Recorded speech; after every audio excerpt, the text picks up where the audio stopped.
Este vídeo é feito por fã. Se possível, apoie o autor comprando a obra original. Mapa do mundo. A história até agora. Toia recebeu território do reino de Belfast do Império Regulus, e batizou a nova terra de Ducado de Brunhild. Com a ajuda de seus vassalos e o legado de uma era antiga, ele está lentamente cultivando um país maravilhoso. Junto com seus aliados e seu fiel smartphone divino, suas aventuras nada ortodoxas como o Grão-Duque começam. Volume 6, Capítulo 1, Frame Gear. Moon. Abri os olhos sonolento, apenas para me deparar com a imagem embaçada do rosto de uma garota. O sol da manhã brilhava no quarto e iluminava sua forma. A garota dormia profundamente, respirando em um ritmo suave. Yumina. Ver o rosto da minha noiva me trouxe uma sensação de calma. Fechei os olhos. Ela estendeu as duas mãos, se contorcendo um pouco enquanto me puxava para um abraço suave. Não resisti, apenas retribui o abraço. Sorri. Moon. Ela tem cheiro de casa. Todos os meus problemas vão desaparecer. A apertei um pouco mais forte e ela fez um barulhinho adorável. Ah, isso é tão bom. Eu não me importaria de ficar assim para sempre. Espere um segundo. O que a Yumina está fazendo aqui, exatamente? Eu sei com certeza que fui dormir sozinho ontem à noite. Quer dizer, eu durmo sozinho todas as noites. Cada um tem seu próprio quarto, eu não faço esse tipo de coisa com elas. Eu não sou um esquisito, eu não sou um tarado. Um suor frio começou a se acumular por todo o meu corpo, me arrancando a força do sono tranquilo em que eu havia acabado de entrar. Ai! Saltei da cama e caí violentamente no chão. Apesar de ter batido com força a nuca, não senti muita dor por causa do pânico. Toia. Bom dia. Yumina esfregou os olhos sonolenta enquanto se sentava na cama. Esse pijama de seda fica muito bem em você, Yumina. Aliás, você fica bem com qualquer coisa, se concentre, Toia. Foque. Por que você está aqui, Yumina? Não é normal um casal casado compartilhar a cama? Toia, você tem estado bastante ocupado com assuntos relacionados ao ducado ultimamente, então não tem me dado muita atenção. Isso era o mínimo que eu podia fazer para ter um pouco da sua companhia, não é? Ela falou com um sorriso no rosto, pontuando a frase com uma risadinha. Nós só recentemente saímos em um encontro com todas, não foi? Você vai me matar do coração se continuar com essas travessuras. Além disso, nós nem estamos casados ainda. Uma garota de 12 anos? Espera, não. Ela já tem 13. Uma garota de 13 anos não pode dividir a cama com um garoto da minha idade. Se este fosse o meu antigo mundo, eu teria sido taxado de pária social sem julgamento, independentemente de ter te tocado ou não. Bem, deixando isso de lado, vamos para Belfast? Nós combinamos.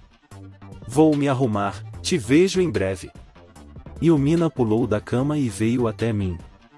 Antes que eu pudesse processar o que tinha acontecido, ela se inclinou e me deu um beijo na bochecha.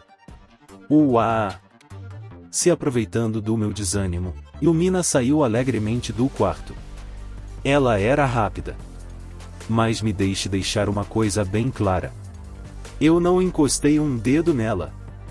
Já fazia um bom tempo que não íamos a Belfast. A única mudança notável foi que, desta vez, os cavaleiros de guarda no castelo se ajoelharam ao nos cumprimentar.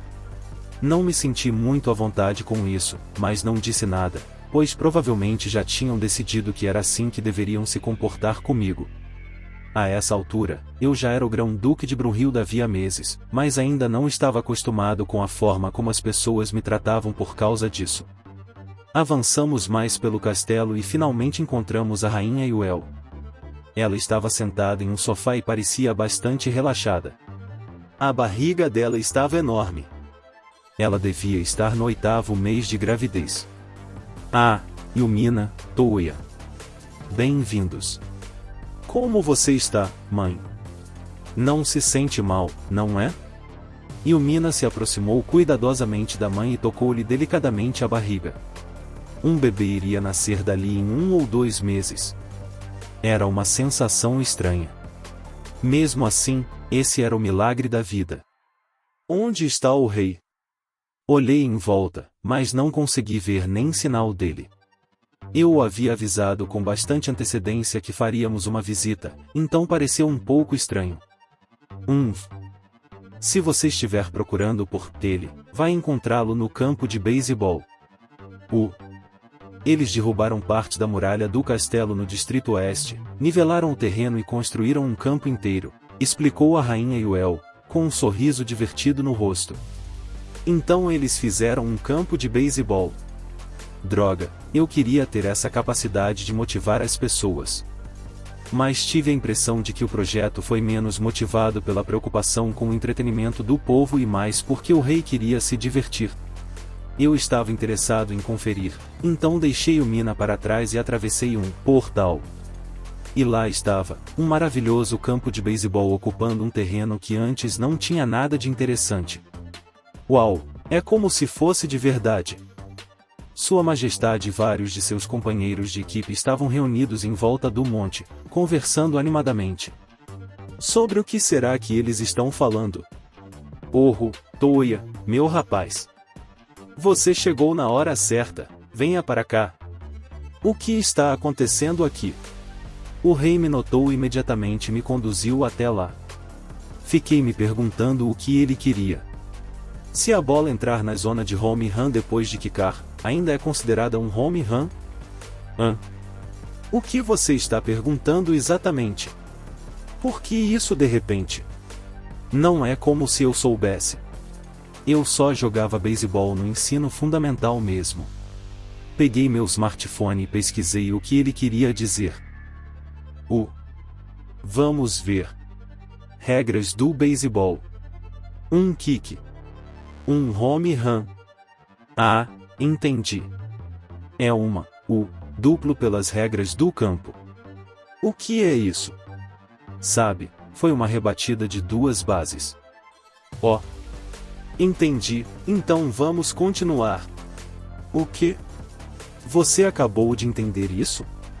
Até eu mal consegui entender. De qualquer forma, o jogo continuou. Me sentei num banco com Sua Majestade o Rei e assisti ao time jogar. Eles são bem entusiasmados. Bem, temos um jogo amigável contra o Império Refreeze na próxima semana. Eles estão bastante tensos e determinados. Uau, eles já estão fazendo esse tipo de coisa. Não esperava que os jogos entre nações começassem tão cedo. Bem, isso já está completamente fora do meu controle, só espero que continue sendo um entretenimento público e não alguma forma estranha de determinar resultados de guerras ou algo do tipo. A rainha Yuel parece saudável, estou satisfeito. Sim. A criança está crescendo bem e rápido. Só espero que ela tenha um parto seguro e saudável. Inicialmente, pensei que não teria problema se fosse uma menina, já que eu simplesmente te acolheria em minha casa como um noivo da Yumina, mas acho que agora eu gostaria de um filho. Alguém para brincar de pegar, sabe? Era definitivamente uma ótima experiência de conexão para um pai brincar de pegar com o filho. Eu tinha quase certeza de que era o tipo de coisa que a maioria dos pais gostaria de ter a chance de fazer. Junto com outras coisas, como beber com o filho e comemorar. Pensando bem, eu nunca tive a chance de beber com ele, né? Que filho horrível eu sou. Me desculpe, pai. Admito que a equipe está um pouco preocupada. Eles acham que a defesa deles não está à altura. O outro time tem muita força a seu favor. Você precisa de um arremessador habilidoso para desestabilizá-los. Arremessar bolas curvas seria sua melhor opção.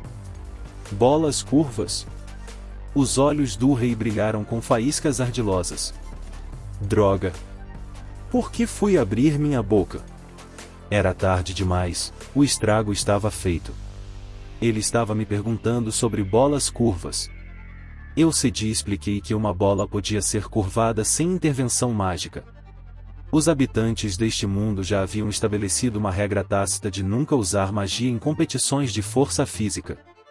Eles usavam dispositivos detectores de magia para identificar feitiços e encantamentos durante partidas esportivas. Era basicamente uma medida anti-trapaça. Ninguém havia considerado a possibilidade de lançar uma bola curva sem usar magia de fato. Expliquei a bola curva, a bola rápida, a bola de garfo e a mudança de velocidade. Sua Majestade o Rei e os arremessadores me olharam com grande ceticismo, então acabei procurando um vídeo instrutivo na internet. Depois de verem em ação, acreditaram que era possível. Naturalmente, eles me pediram para ensiná-los, mas eu não tinha a habilidade necessária para tal manobra. Eu apenas os ensinei o básico sobre como dar um pouco de efeito na bola, nada muito complexo. Depois, contei uma mentirinha dizendo que eles dominariam a técnica se praticassem bastante. Mas mesmo usando um método de ensino tão meia-boca, eles ainda descobriram como fazer.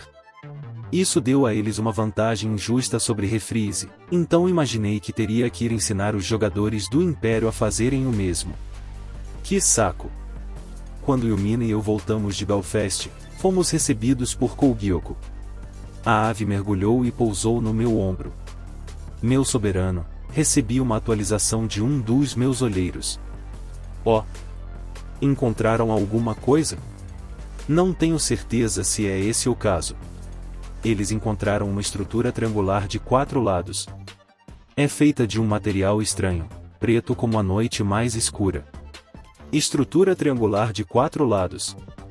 Ela quer dizer uma pirâmide? O material preto que ela mencionou me soa familiar. O cilindro no Reino Elfral era do mesmo tipo, não era? Isso significa que pode ser uma boa notícia. Onde fica a ruína? Fica numa ilha isolada bem ao sudoeste daqui. Fica a oeste do Reino Sandora. Era bem longe, mas não uma distância que não pudéssemos percorrer. Fiquei pensando se deveríamos ir até lá com a Babylon, ou se eu deveria simplesmente usar o feitiço, voar. Convoquei o grupo de sempre. Quando o assunto era Babylon, apenas Lin e minhas noivas sabiam dos detalhes. Eu não pretendia que ninguém fora do meu ducado soubesse sobre isso. Não tinha a menor intenção de que as pessoas murmurassem sobre mim com suspeita antes que o Freeze batesse à nossa porta. Abri o aplicativo Mapa e confirmei a posição.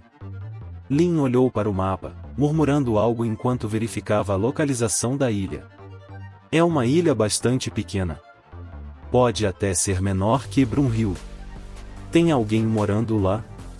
Não faço a mínima ideia. Não temos relações diplomáticas com ninguém naquela região, pelo menos. Para ser sincera, nunca ouvi falar de uma ilha assim. Se estivesse numa ilha tão remota, com certeza eu não teria conseguido encontrá-la explorando por acaso. Imediatamente, senti uma nova admiração pelos meus amiguinhos pássaros. Esta será a 4ª Babylon, então. Se eu tiver sorte, será o hangar ou o depósito. Bem, eu preferiria que fosse a biblioteca, já que isso combina muito mais com os meus interesses. Na verdade, estou bastante curiosa sobre a torre. Acho que vai acabar sendo o laboratório de pesquisa. Se vocês todos pensam assim, então eu aposto por ser a muralha. De repente, parecia que estávamos apostando. Eu, particularmente, achei que deveríamos confirmar se era mesmo uma ruína Babylon antes de nos animarmos demais. Dito isso, partimos. Eu torcia desesperadamente para que fosse o hangar ou o depósito. O local definitivamente se encaixava muito bem na imagem de ilha deserta. Isso ficou óbvio do meu mirante em Babylon. Tentei usar minha magia buscar para procurar pessoas, mas estava tudo deserto. O lugar inteiro estava desprovido de vida. Descemos até uma praia ampla e arenosa. Eu tinha uma boa visão dela do ar. O pássaro invocado que havia encontrado a ilha me notou e mergulhou. Uau, você é um pássaro grande. Era grande, com penas finas verde esmeralda, e lembrava um grow. As ruínas estão na floresta, não muito longe daqui. Tocou Gyoko, empoleirada no meu ombro, falou. Olhei para frente e não vi nada além de um denso aglomerado de árvores. Não estava muito preocupado, porém, já que a ilha não era particularmente grande. Toyadono, será que realmente não tem ninguém aqui? Será que não? Bem, a julgar pelo meu buscar, definitivamente não há humanos por aqui. Yai liderou o avanço, abrindo caminho entre galhos e cipós que bloqueavam nossa passagem. A ausência de atividade humana poderia ter permitido que monstros ou bestas mágicas prosperassem. Com esse pensamento em mente, avançamos cautelosamente. De repente, Yai ergueu a mão, fazendo com que todos parássemos abruptamente. Há algo estranho por perto, há algo. Yai desembainhou a espada enquanto falava. Como se a seguissem, todos prepararam suas armas e observaram a área com olhares treinados e desconfiados. Paula, você não precisa brigar. Eu fiquei olhando para a ursa de pelúcia animada, que inexplicavelmente simulava socos no ar. Assim que minha atenção estava totalmente voltada para ela, senti uma presença vindo de nossa frente, no meio da vegetação rasteira. Uma besta mágica monstruosa, semelhante a um rinoceronte, emergiu lentamente das sombras. Bem, eu disse que era parecida com um rinoceronte, mas na verdade tinha 3 chifres. Nesse caso, acho que chamá-la de tricerátopo seria mais apropriado. Tinha um único chifre no meio do nariz e 2 chifres menores saindo da testa. Tinha 4 patas grandes e grossas e uma pele resistente que lembrava a de um tatu. Seus olhos brilhavam vermelhos como sangue, seu peito subia e descia em um ritmo irregular, não havia como negar. Aquela coisa era hostil. Com um grunhido repentino, curvou os chifres e avançou em nossa direção com uma velocidade incrível. Antes que eu pudesse disparar minha Brunhild, Yumina reagiu rapidamente e disparou seu Colt M1860 Arm contra a fera. A bala que ela disparou estourou o olho direito da criatura semelhante a um rinoceronte. Um tiro incrível, considerando que ela não teve tempo de mirar. A besta cambaleou e sua investida diminuiu. Sentindo sua chance, Lindsay lançou um feitiço. Entrelaça-te assim, gelo. Maldição congelante, aprisionamento de gelo. As patas da besta rinoceronte congelaram no chão, e seu avanço foi completamente interrompido. Lu saltou em sua direção e desferiu alguns golpes em seu joelho. A besta começou a se esforçar, tentando quebrar o gelo apenas com sua força bruta. Seguindo o movimento de Lu, Elze saltou e desferiu um gancho de direita violento no monstro, o atordoando. Yai, por sua vez, usou sua touca para pôr fim a tudo, cortando o pescoço do monstro com um único movimento rápido. Sua cabeça deslizou para fora do corpo, decapitada. Uau! Elas arrasaram em segundos. Que trabalho em equipe é esse? Isso não foi desafio nenhum, isso não foi. Provavelmente era por volta do rank verde. Eu acho. Fico pensando nisso. Acho que as armas Phraze definitivamente nos deram uma vantagem aqui. Se fosse apenas uma lâmina comum, ele teria sido um adversário muito mais perigoso. Provavelmente um rank azul. Você tem razão, a pele é bem resistente. Eu sugiro colher os frutos ou guardar o cadáver para mais tarde. Todas estavam cutucando o cadáver distraidamente com suas armas. Eu nem tive a chance de tocá-lo. Parece um rinoceronte blindado, mas nunca vi uma besta mágica desse tipo. Será que é uma nova espécie? Enquanto Lin refletia sobre isso, peguei o cadáver e o coloquei no armazenamento. Decidi investigá-lo com mais detalhes mais tarde. Depois disso, continuamos. Enfrentamos uma cobra de 2 cabeças, um lobo de 6 patas e um macaco de membros longos. As garotas massacraram impiedosamente cada uma dessas feras sem que eu tivesse a chance de mover um dedo, e a cada encontro, Lin comentava sobre o quão incomum cada espécime era. Pareciam semelhantes a espécies conhecidas, mas pequenos detalhes eram ligeiramente diferentes. Eu me perguntei se isso era resultado do ambiente da ilha influenciando sua evolução, de alguma forma como as Ilhas Galápagos no meu mundo. A ilha era completamente isolada do mundo exterior, então era lógico supor que as criaturas que ali viviam teriam necessidades diferentes das que habitavam áreas mais populosas. Isso me deixou um pouco preocupado, pois provavelmente significaria que as bestas mágicas que havíamos matado até então eram espécies ameaçadas de extinção. Mas, aparentemente, a conservação de espécies como essas não era considerada uma prioridade nesse mundo. E eu não os culpava. Bestas como aquelas frequentemente ameaçavam vidas humanas, então era um cenário de nós contra eles. Os animais comuns, como lagartos, pássaros nativos e roedores, geralmente mantinham distância de nós. Presumi que isso se devia à presença do Kohaku e das outras bestas celestiais conosco. Seus efeitos, porém, não se estendiam às bestas mágicas. Conforme prosseguíamos, fomos atacados diversas vezes por mais bestas. Els e as outras deram conta delas sem problemas. Não me interpretem mal, fiquei feliz por elas conseguirem se defender e me defender, mas me senti meio excluído. Oh! Finalmente chegamos a uma clareira na vegetação da selva.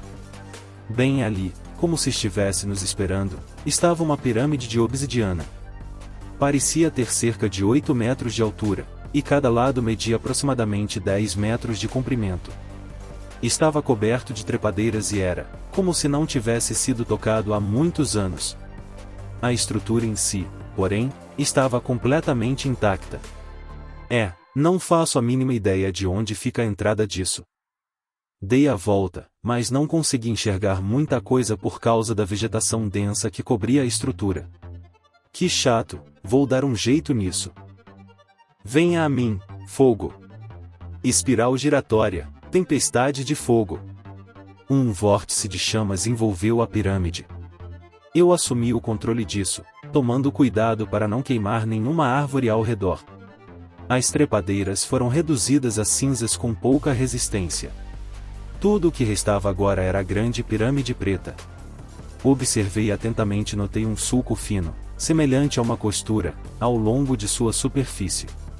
Estendi a mão para passar o dedo sobre ele. Ai! Que quente, oh, droga! Por que eu não esperei? Olhei rapidamente para minha mão. Ainda bem que não estava queimada. Que idiota eu sou! Despejei água fria na pirâmide a partir do topo, e o vapor começou a subir rapidamente da estrutura. Espera aí. Estava mesmo tão quente assim? Tive sorte de não me queimar. Mas espere, não fiquei com uma única marca na pele? Minha mão nem está um pouquinho vermelha. Concluí que provavelmente estava relacionado ao fato de que eu tecnicamente tinha o corpo de um deus criança. Bem, tanto faz. Desta vez, acho que vou agradecer. Pensei que talvez a rápida diferença de temperatura causasse rachaduras ou fissuras na superfície, mas nada aconteceu. Coloquei a mão na superfície agora fria da pirâmide e apalpei o sulco. Estava mais ou menos na altura do meu ombro. Apalpei o sulco até chegar a uma parte mais larga que os outros lados. Era larga o suficiente para caber minha mão. Isso é meio parecido com aquela boca da verdade em Roma, não é? Será que eu devo colocar a mão aí dentro? Não vai cortar minha mão, vai? Estendi o braço com cautela e enfiei a mão no buraco, e uma parte da ranhura começou a brilhar em um verde intenso. Uma parte da pirâmide de repente se moveu e se estendeu, assumindo uma forma muito parecida com a de uma porta. Mas não tinha maçaneta. Parecia mais uma gravura de uma porta do que a própria porta. De novo isso, Estendi a mão e toquei-a na porta-gravura. Como eu esperava, consegui atravessá-la sem problemas. Me encontrei em uma sala pouco iluminada com 6 pilares circundando um círculo mágico. Sim, é isso aí. É um teletransportador Babylon. Encontrei. Vou me teletransportar agora, ok? Entendido. Por favor, tome cuidado. Enviei uma mensagem para Kohaku e as outras do lado de fora, e então comecei a ativar os pilares. Como um relógio, ativei a magia nula por último, e uma espiral de luz deslumbrante me envolveu. Conforme a luz diminuía, me vi em uma cena que me parecia familiar. O céu acima de mim era azul, pontilhado por algumas nuvens aqui e ali. A grama em que eu estava era verdejante e exuberante, e havia árvores por toda parte. A luz do sol cintilava na água que fluía em um canal próximo. Eu definitivamente estava a bordo de uma Babylon. Olhei em volta e de repente notei um prédio preto à minha direita. Parecia se estender bastante. Também notei o que parecia ser um prédio escolar nas proximidades. Nossa, será que a instalação da Babylon aqui é tão grande quanto a própria ilha? Dei um passo à frente, com a intenção de investigar, quando alguém saltou de trás de uma árvore próxima. A agressora brandiu um bastão de metal pesado na minha direção. O quê? Fui pego de surpresa, mas consegui escapar por pouco do ataque. Mesmo assim, pude ver claramente que a ponta daquela arma havia deixado uma marca considerável na terra. Rapidamente me concentrei para ver com o que tinha sido atacado e... era uma chave inglesa gigante. Não. Terminei por aqui. Não. Escute, viajante. Você se saiu bem em escapar do meu ataque. Tipo, ninguém nunca conseguiu fazer isso antes, uau. Minha agressora sorria de orelha a orelha enquanto se apoiava na chave inglesa. Seu cabelo era um longo e desgrenhado emaranhado de fios vermelhos. Seus olhos eram meio amendoados, e seu sorriso travesso não demonstrava nenhum traço de medo. Embora isso possa muito bem ser porque você é a única pessoa contra quem já lancei um ataque. Ela soltou uma risada seca do próprio comentário. Essa jovem mulher certamente era a ginoide terminal da Babylon. Falava como um homem mais velho num minuto e, no seguinte, parecia assumir um tom mais feminino. Usava uma saia também, então seu traje geral era semelhante ao de Tieska e das outras. Mas havia algo mais nela. Ela era incrivelmente baixa. Parecia apenas um pouco mais alta que a René. Rosetta era a mais baixa das ginoides terminais da Babylon, mas esta era ainda mais baixa que ela. E você é? Sou conhecida como Fred Mônica. Mas pode me chamar de Mônica. Sou o tipo ginoide terminal desta Babylon e tal. Dê o seu nome. Bem, eu sou Mochizuki Toya. Toya é meu primeiro nome. Eu sou o mestre do jardim, da oficina e da ala de alquimia. Isso mesmo, todos eles. O jardim. O domínio da Tieska. Vejo que você é dono de várias Babylons. Você é muito impressionante. Então você tem que, me mostrar se você também tem o que é preciso. Mônica agarrou a chave inglesa e avançou para cima de mim novamente. Ei, calma. Você não tem limites aqui. Escorregar. Uoa. Mônica foi repentinamente jogada para trás, como se alguém a tivesse empurrado, e ambas as pernas voaram para o ar. Calcinha legal. Mônica se levantou rapidamente e segurou a saia. Você olhou para as minhas roupas íntimas. Bem, talvez você seja um pouco nova para usar preto. Pensando bem, se ela for igual a Tieska e às outras. Então ela deve ter uns 5.000 anos. Acho que ela não é tão nova assim, então. Mônica se sentou no chão, puxando a saia. Seu rosto estava vermelho em um tom carmesim profundo. Ela está bem? Todas as ginoides terminal que eu tinha conhecido até então eram algum tipo de pervertida esquisita, então a reação dela estava me deixando sem chão. Comecei a sentir um medo profundo me invadir. E então você simplesmente não me deixou outra escolha. Vou apagar todas as suas memórias. Mônica começou a berrar como uma banshee e correu na minha direção, brandindo sua chave inglesa. Ei, isso é perigoso. Escudo. Formei uma barreira invisível à minha frente, desviando o ataque. Mônica atingiu a frente da barreira e tombou com um impacto. Ela cambaleou um pouco e finalmente parou, ficando caída no chão com a bunda dela bem empinada no ar.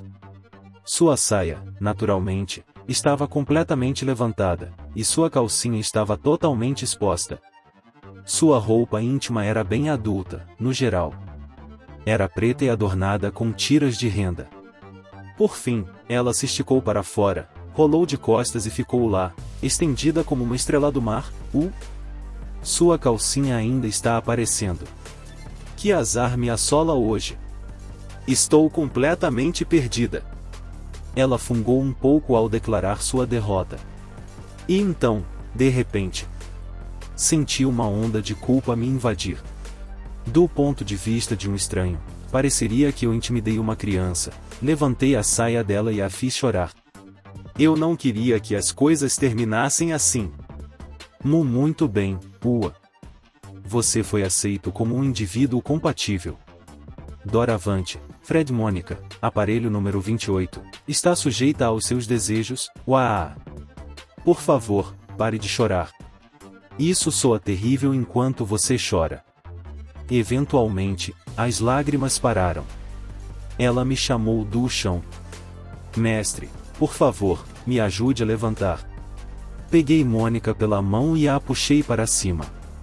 Ela aproveitou a oportunidade para me pegar de surpresa, me abraçar e roubar um beijo dos meus lábios. Fui pego. Fui descuidado e ela me prendeu. Por que não consigo aprender com meus erros? Mônica separou seus lábios dos meus depois de um breve instante. Um sorriso se espalhou por seu rosto, acompanhado de um rubor rosado. Registro concluído. Suas informações genéticas fluem dentro de mim, mestre. Você agora é o dono absoluto do hangar da Babylon. Viva! O hangar da Babylon. Puta merda, é o hangar? Eu consegui. Bingo, meu bem. Mônica me mostrou o prédio preto e entramos. Mais do que qualquer outra coisa, fiquei surpreso com o quão espaçoso era. Que diabos? É mais largo por dentro. Como o nome hangar sugere, o interior do edifício parecia um armazém. Havia portas metálicas alinhadas nas paredes à esquerda e à direita. Mas falando sério, até onde vai esse corredor? Eu nem consigo ver a outra ponta. O que há de errado com este lugar? Surpreso? Usamos magia espacial e outras coisas para torná-lo muito maior do que parece. Dito isso, um espaço tão amplo é simplesmente desnecessário. Mal temos o estoque completo aqui, não é? Imaginei que fosse semelhante ao meu feitiço, armazenamento. Embora a diferença aqui fosse que o tempo parava no meu espaço, armazenamento. Eu podia guardar uma sopa fervendo lá dentro e, horas depois, retirá-la e encontrá-la na mesma temperatura. Concluí que, armazenamento, era mais uma magia espaço-temporal do que apenas um feitiço espacial. Mesmo assim, eu não tinha ideia de quão amplo um espaço de armazenamento poderia ser. Espera, estou perdendo o ponto principal. Frame Gear. Você tem Frame Gears aqui? Um Frame Gear? Por aqui. Mônica me dirigiu a palavra de forma um tanto brusca, então caminhei atrás dela sem dizer muita coisa. A Mônica chegou a uma das portas metálicas e estendeu a mão em direção a um botão ao lado. No entanto, por mais que tentasse, não conseguia alcançá-lo. Estendi a mão para apertar aquilo em vez disso, e... Filho da... Mônica ergueu a chave inglesa e a esmagou contra o botão com toda a sua força. Uau! Essa garota é esquentadinha. O botão foi completamente destruído, aliás, mas a porta começou a se abrir rangendo. Mônica tinha um sorriso presunçoso no rosto, mas tudo o que eu conseguia fazer era imaginar como ela planejava fechar aquela porta de novo. Espiei o interior escuro e me deparei com o que parecia ser um cavaleiro gigante. Tinha cerca de 10 metros de altura. Era cinza e parecia ter sido esculpido à imagem de um cavaleiro ocidental tradicional. Não era extravagante de forma alguma, mas emanava uma aura de robustez e confiabilidade. Possuía uma presença imponente que me impressionou profundamente. Então, este é um Frame Gear. com certeza. No entanto, este é um modelo particularmente arcaico.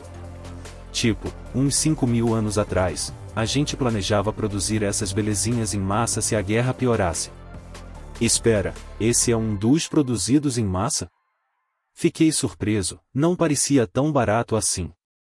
Provavelmente desistiram de fazê-los chamativos e se concentraram em torná-los lutadores confiáveis. Afinal, não faz sentido produzir algo em massa se não for fácil de controlar. Há mais algum? Temos, alguns guardados, Tem um tipo que prioriza a mobilidade e outro especializado em ataques terrestres, entre outros. Também tínhamos planos de construir um modelo mais avançado, mas... acho que as plantas estão no depósito, O depósito, hein? Espero que ainda estejam seguros, considerando tudo. Bem, mesmo que tenham caído no chão, vamos torcer para que ainda estejam intactos. Eu posso entrar nisso? O que você quer experimentar? Bem, acho que não teria problema, mas não espere que se mova. Como assim não espere que se mova? Ei, agora, cheguei até aqui e você está me dizendo que a maldita coisa está quebrada? Qual é a grande ideia? Por que não se move? Sem combustível. Isso era bem simples. Combustível, claro. Eu nem sabia que essas coisas precisavam de combustível. Achava que funcionavam com magia. Então, o que o grandão usa? Gasolina? Gasolina? Não conheço esse termo. Esse garoto mau tipo, usa éter líquido, Éter líquido? O éter líquido é um combustível criado pela mistura de suas energias mágicas com um pedaço de minério de éter especialmente tratado. Depois disso, ele se alimenta sozinho, entendeu? Pois ele vincularia o Frame Gear a uma assinatura mágica e, então, usaria suas próprias energias para funcionar. Minério de éter? Nunca ouvi falar disso. É algum tipo de mineral raro? Seja lá o que for, o Frame Gear não se moveria 1 centímetro sem ele. Eu tinha chegado tão longe, mas não fiz nenhum progresso real. Era desanimador. Mônica, você sabe como fazer isso? Receio que não. Meus talentos não estão nas afinidades de magia. Então, basicamente, tem uma estátua gigante de robô. Ótimo. Deixei meus ombros caírem em decepção, e a garota de repente começou a gaguejar, tentando me tranquilizar. Agora espere um momento, por favor, não desanime. Há muito mais do que apenas os Frame Gears aqui, sabia? Tem um monte de outras coisas. Temos pequenos barcos flutuantes e transportes automatizados que movimentam peças. Transportes automatizados? Tipo um carro? Eu já tinha pensado em construir um carro antes, mas minha falta de conhecimento me fez desistir. Meu interesse foi despertado novamente. Espere um segundo. Que tipo de combustível essas coisas usam, exatamente? Éter líquido. Droga. Eles não vão se mexer, então. Maldita seja você, sua doutora tarada. Por que você não deixou alguns tanques de combustível cheios por aí? Ouvi a explicação adicional de Mônica. Aparentemente, a magia dentro do éter líquido diminui com o tempo até não sobrar nada. Tipo como um refrigerante perde o gás se você o deixa fora da geladeira depois de aberto. Aparentemente, durar alguns anos ou mais era suficiente, mas 5.000 anos era tempo demais. Existe alguém que consiga produzir éter líquido? Provavelmente a Ginoide que controla o laboratório de pesquisa, mas ela é difícil de lidar. Mônica franziu a testa enquanto falava, depois inclinou levemente a cabeça. Estou seguindo o mesmo padrão aqui. Agora tenho que procurar o laboratório de pesquisa? Essa é uma busca inútil e sem sentido. Existe totalmente a possibilidade de Flora saber. Desculpe. A ala de alquimia e o laboratório de pesquisa têm uma relação próxima. Eles trocam materiais e anotações de projetos entre si, o que é natural, dadas as suas respectivas áreas. Eu, inclusive, tinha uma relação bem parecida com a Rosetta na oficina, mas ela era meio reclusa. É verdade. Uma vez que a Rosetta entra na oficina e começa a trabalhar, não dá para tirá-la de lá. Decidi perguntar a Flora sobre isso. Espero que isso leve a uma descoberta. Abri um portal para poder informar os outros sobre a situação. Éter líquido, entendi. Flora inclinou a cabeça, ponderando sobre o que eu havia dito. A seção laboratorial da ala de alquimia era uma instalação dedicada à produção de substâncias químicas e novos compostos, então achei que não seria descabido perguntar sobre éter líquido ali. Acho que isso é possível, você vê? Ótimo! Mas, você vê. Acho que seria de qualidade inferior ao éter líquido produzido no laboratório de pesquisa, entende? Se não for problema, posso fazer um pouco para você. Eu realmente não me importava se o material fosse de qualidade inferior. Só o fato de poder se movimentar com o frame gear já seria suficiente por enquanto. Mas, bem quando eu estava prestes a comemorar, Flora destruiu minhas esperanças com uma simples frase. Então, onde está o minério de éter? Hã? Minério de éter? Olhei para Elsa e as outras, e elas simplesmente deram de ombros. Nunca ouvi falar de minério de éter antes. Sim, eu também não. Certamente parece estranho. Puxa, sério. Será que as coisas não podem dar certo pelo menos uma vez? O minério de éter é embebido em um líquido especial durante sua extração e processamento. O éter líquido é finalizado após o minério reagir ao poder mágico em seu interior, o infundindo no líquido. Você precisaria de um pedaço de minério de éter deste tamanho para o frame gear que você mencionou. Flora fez um gesto com as mãos imitando o formato de uma bola de rugby. Pelo jeito que ela descreveu, era como fazer infusão de chá em água quente com um saquinho de chá. Mesmo assim, não fazia sentido me prender aos detalhes do processo, já que eu nem sequer tinha o minério. Aliás, eu nem sabia o que aquilo era. O minério de éter é um minério quase transparente que se apresenta em diversas tonalidades. Ele tem a capacidade inerente de armazenar, liberar e amplificar poder mágico. Era bastante comum há 5.000 anos. Chesca explicou, mas não achei que tenha ajudado muito. Lindsay, por outro lado, se pronunciou de repente. É isso que uma pedra mágica faz. Pedra mágica? Oh, certo. Aquelas pedrinhas que eu usei para verificar minha afinidade mágica. Geralmente são pequenas joias que os usuários de magia usam para enfeitar seus equipamentos. Lindsay vasculhou sua bolsa e tirou algumas pedras mágicas. Flora pegou uma das pequenas coisas e a segurou contra a luz. Era minúscula. Agora não tem mais como confundir, você vê? Isto é minério de éter. Acho que o nome mudou nos últimos 5.000 anos. Espera, isso não significa que o problema está resolvido? Apesar da notícia aparentemente boa, todas, exceto as ginoides, de repente ficaram com expressões estranhas. O que está errado? Bem, eu não sei como dizer isso, mas não existe nenhuma pedra mágica desse tamanho. Desculpe. As pedras mágicas são consideradas verdadeiras raridades. Fragmentos minúsculos como esses são bons, mas os maiores são mais problemáticos. Era verdade que a maior pedra mágica que eu já tinha visto era a do vento no pingente da René. Lain tinha me dito que era bastante valiosa devido ao seu tamanho, mas tinha apenas o tamanho de uma noz. Aparentemente, essas coisas eram escassas. O Tesouro Real de Belfast tem uma pedra mágica da água, mas ela é mais ou menos deste tamanho. Ilmina gesticulou, mostrando o formato e o tamanho de uma bola de softball em suas mãos. Você está mesmo me dizendo que nem mesmo um tesouro imperial tem uma do tamanho que eu preciso? Ah, a propósito, quanto custaria exatamente uma pedra mágica desse tamanho? Não tenho certeza. Nem sei se seria possível atribuir um preço a algo tão raro. Isso é terrível. Além disso, eu basicamente usaria isso como um saquinho de chá.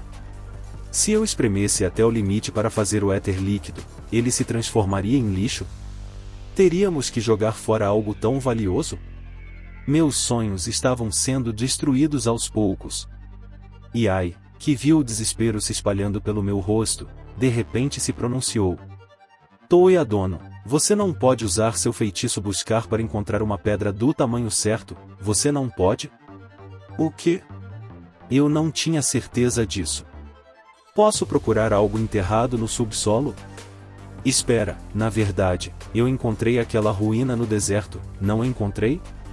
Ela estava enterrada. Bom, acho que não custa tentar. Certo, buscar. Vamos ver. Pedras mágicas com mais de 30 centímetros de diâmetro.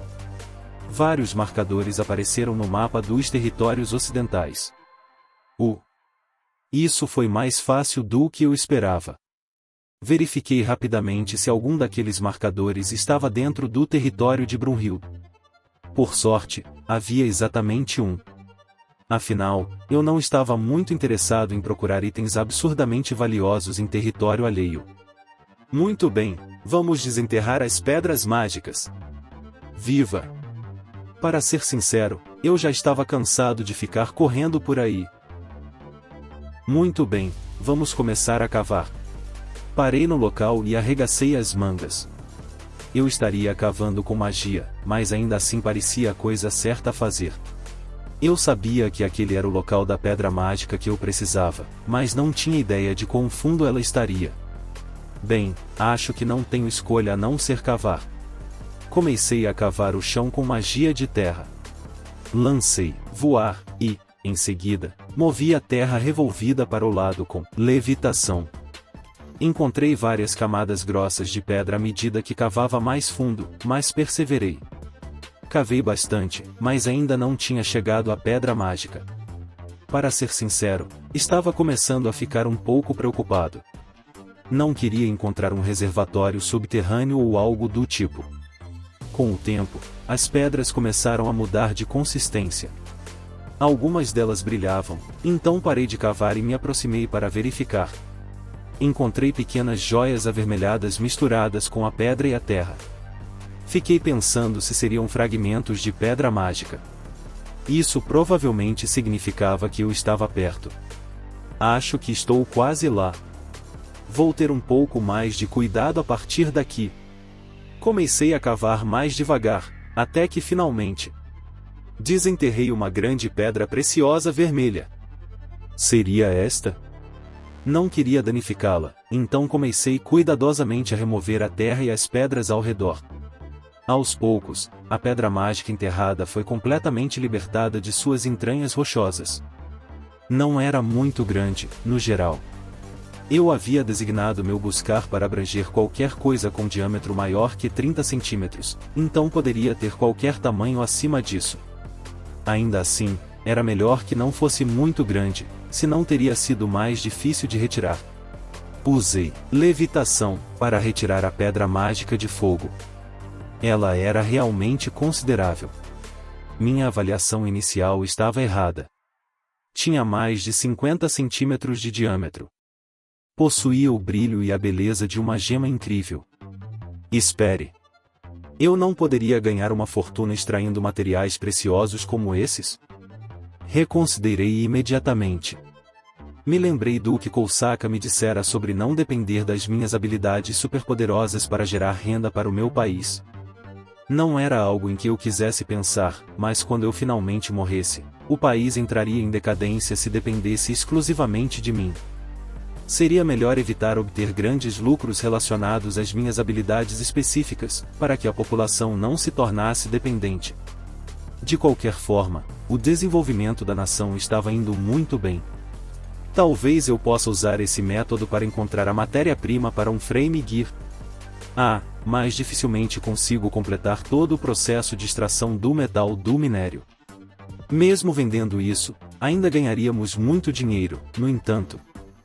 Rapidamente afastei esse pensamento da minha mente. O poder do Frame Gear era minha prioridade, acima de tudo.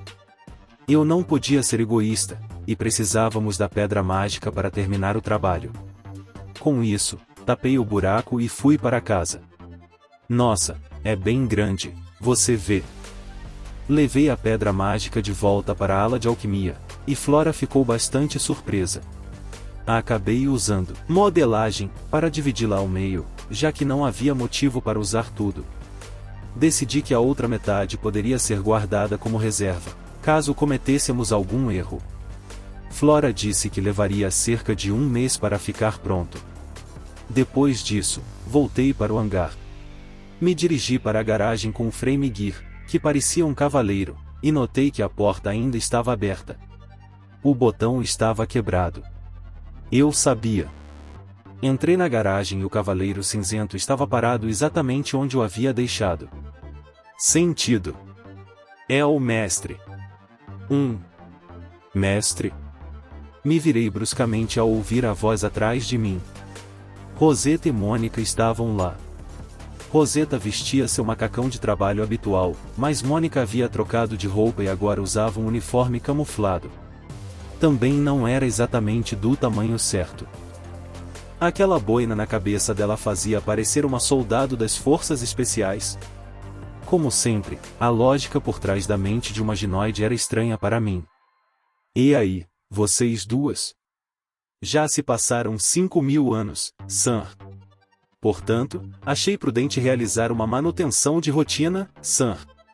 Há feitiços aplicados ao hangar para que nada enferruje ou se deteriore, mas sujeira, lixo e outras poeiras tendem a se acumular, Sam. Que falta de educação da sua parte. Onde está essa tal poeira? Eu mantenho o hangar em ótimas condições, entendeu? Mônica fez um biquinho em resposta ao comentário de Rosetta. Eu vi você arrombar uma porta com uma chave inglesa. Você realmente está mantendo este lugar em ótimas condições? Rosetta ficou olhando para o Frame Gear por um tempo, e então, de repente, me chamou.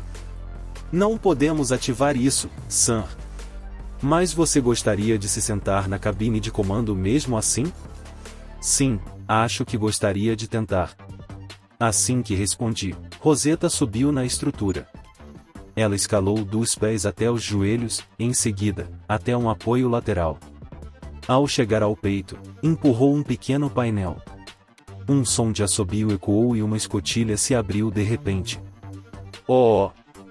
Copiei os movimentos de Rosetta e subi em direção à cabine de comando. Mônica já estava na altura do meu olho, tendo usado uma plataforma de carregamento próxima. Se você tinha isso, por que não usou desde o início?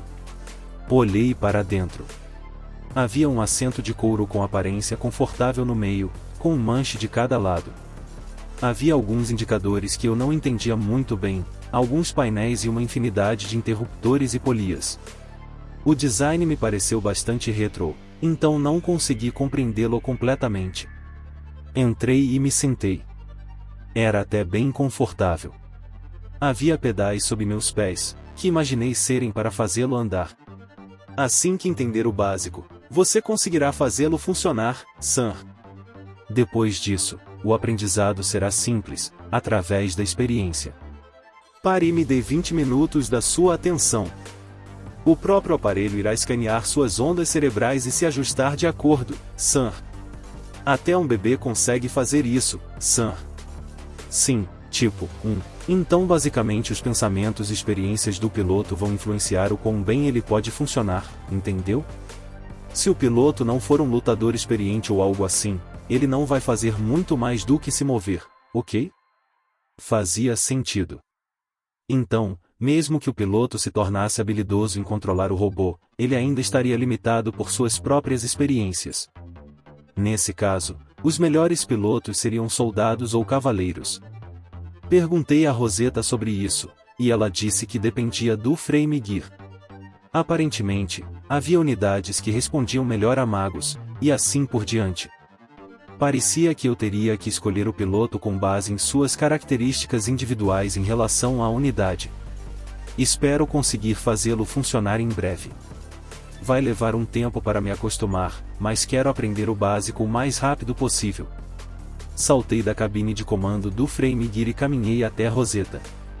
Ela tinha um sorriso maroto no rosto. Eu esperava que você dissesse isso, Sam.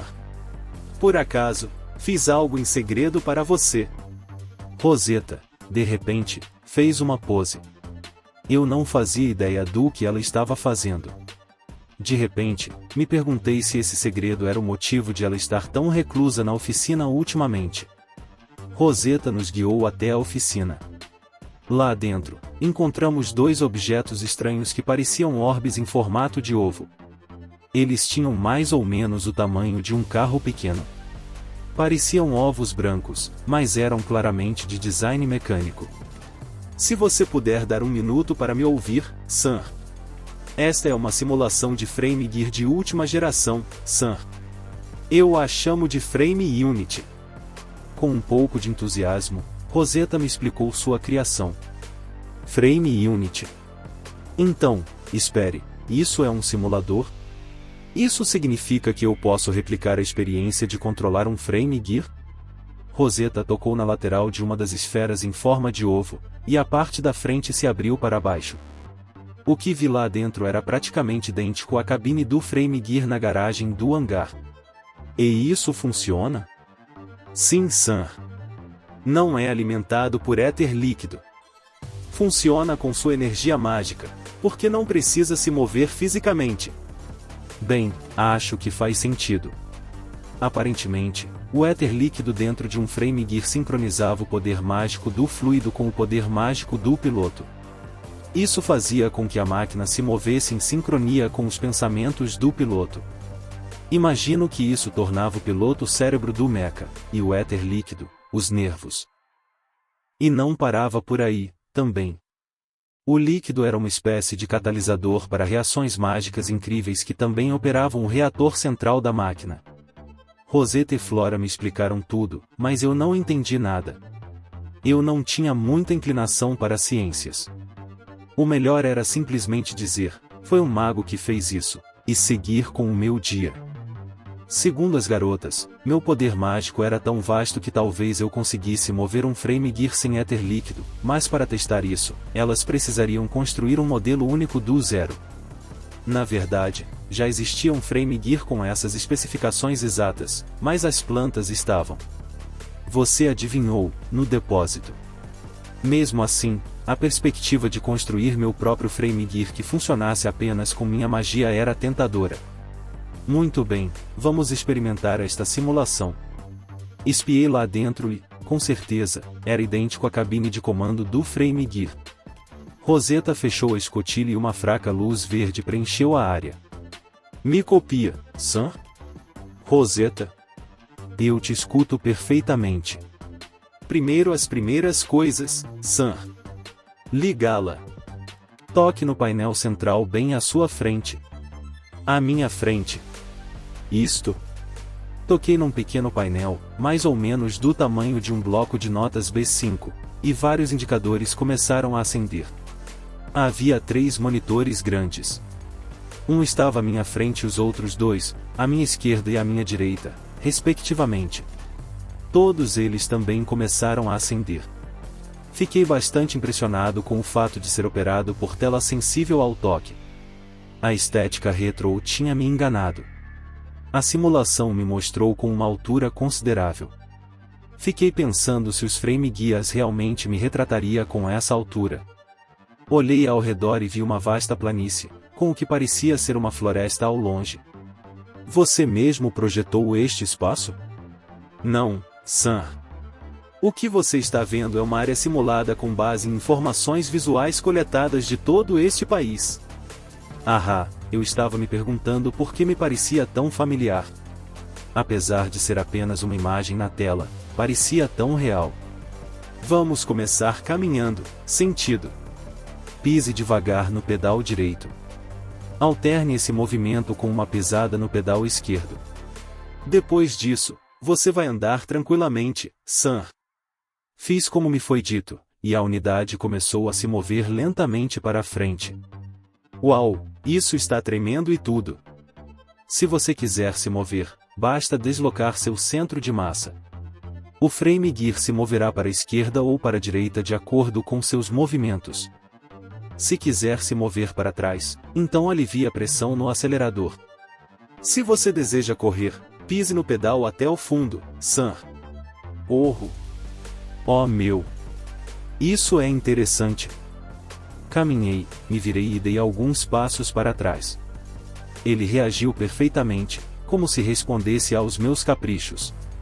Fiquei pensando se ele já estava lendo meus pensamentos para se mover com mais facilidade. Aos poucos, sob a orientação cuidadosa de Rosetta, aprendi a agachar, pular e me mover lateralmente. Depois, comecei a descobrir como mover a parte superior do corpo com os controles. Mover os braços para cima e para baixo, acenar com eles, girar e assim por diante. Depois de um tempo, parecia quase um segundo corpo. Se eu quisesse virar o pescoço do frame gear, mover seus dedos ou simplesmente se virar um pouco, tudo era feito com a simples força de vontade. Se uma pessoa se acostumasse com seu frame gear, certamente ele se moveria com a mesma facilidade que seu próprio corpo. Parece que elas não estavam erradas quando disseram que qualquer um seria capaz de pilotá-lo.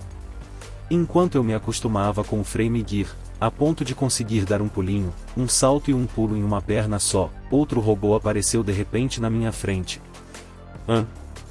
O que diabos é isso? Parecia muito com o frame gear cinza produzido em massa que eu tinha visto na garagem do hangar. Você parece totalmente acostumado com isso agora. Vamos passar rapidamente para a próxima fase? Mônica. A voz que ouvi definitivamente era dela.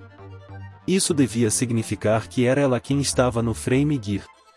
Afinal, havia duas esferas. Ela devia ter entrado na outra.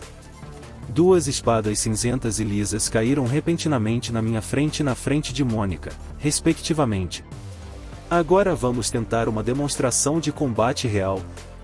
Entendi.